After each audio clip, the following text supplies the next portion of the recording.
na hakuna yeyote ambaye alikwenda kwa al-Imam al-Hasan al-Mujtaba akarudi mikono mitupu.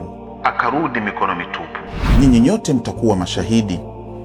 Bwana mmoja anatokea katika mji wa Sham, anafika katika mji wa Madinatul Munawwara, anakuta watu wamemzunguka mtu, kila mmoja anamuelezea jambo lake. Bwana yule akauliza kwa waliokuwa karibu yake ya kwamba huyu ni mtu gani?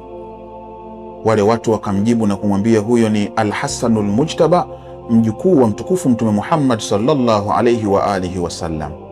Msisahau ya kwamba mtu anatokea katika mji wa Sham, mji ambao Uislamu wao wote wameuchukua kutoka kwa Muawiya bin Abi Sufyan. Hivyo ni watu ambao walikuwa na chuki kubwa mno na kizazi cha mtukufu Mtume Muhammad sallallahu alayhi wa alihi wasallam. Jamaa yule anasema ya kwamba alhamdulillah, sikumshuhudia baba yake Ali bin Abi Talib ili niweze kumtukana, lakini ala al-aqali nimekutana na mtoto wake, hivyo niende nikamalize hasira zangu. Anasogea mpaka kwa al-Imam al-Hasan na kuanza kumrushia maneno makali na kuanza kumtukana al-Imam al-Hasan. Kila ambacho kilikuja katika mdomo wake bwana yule alikimaliza, lakini vyote vilikuwa vikiashiria chuki na husda na roho mbaya aliyokuwa nayo dhidi ya watu wa nyumba ya Mtume Muhammad sallallahu alayhi wa alihi wasallam. Al-Imamu al-Hasan alifanya nini?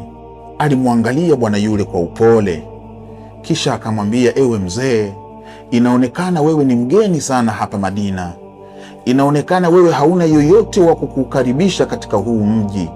Sisi tuna kawaida ya kuwakaribisha wageni kwa muda wa siku 3 mpaka pale ambapo watapata mwelekeo wa safari yao, huwa tunawaruhusu waweze kuendelea na safari zao.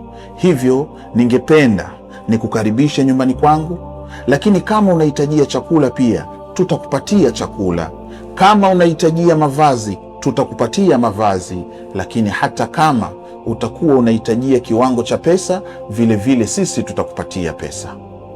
Al-Imamu al-Hasan anamchukua mtu yule, anaenda naye nyumbani kwake, anaishi naye kwa muda wa siku 3, siku ambazo alimkirimu na kumfanyia upole na kumfanyia kila aina ya khidma ambayo mgeni anahitajia. Baada ya siku zile 3, mtu yule anamwambia al-Imam al-Hasan, nimetoka katika mji wa Sham, nyinyi watu wa nyumba ya Mtume mkiwa ndio watu ninaowachukia zaidi, lakini naapa kwa Mwenyezi Mungu Subhanahu wa Ta'ala ya kwamba sasa hivi nyinyi ndio watu ambao ninawapenda zaidi. Huu ni upole wa al-Imam al-Hasan.